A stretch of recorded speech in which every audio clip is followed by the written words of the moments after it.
Hey, Rick.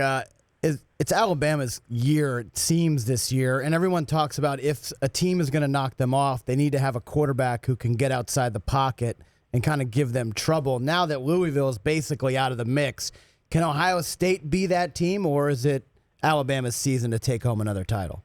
Well, we don't have to look back very long to see that Ohio State did beat Alabama. It was the first ever college football playoff game. They had Cardell Jones at quarterback, but he at least posed enough of a run threat to give Zeke Elliott an extra gap to run through, and he went through those gaps for over 200 yards. So, yeah, it's possible. I don't necessarily think it has to be a dual-threat quarterback, but that certainly would help. But here's the deal. How exciting would college football be this year with the Final Four if Alabama just went off and went to the NFL? Mm-hmm. I mean, they're practicing with NFL guys.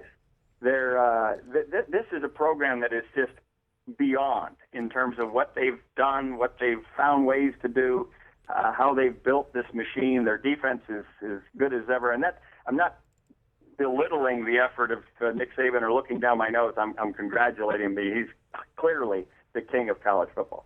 Hey, Rick, you mentioned something interesting there about Alabama and NFL. I saw this USC had some former players that were in the NFL or got cut and didn't make it come back and practice. We saw Marshawn Lynch with Cal play scout team running back recently this year.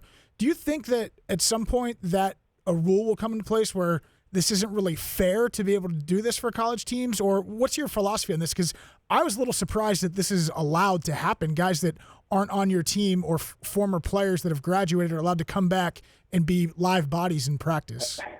I just saw this question posed to Urban Meyer in a press conference, and he had no idea what was going on. He was asking more questions. Then he pulled out his phone and started thinking of guys he could call. Yeah. I mean, the truth of the matter is, give Nick Saban all the credit in the world for finding the loophole. There's no question that it's illegal.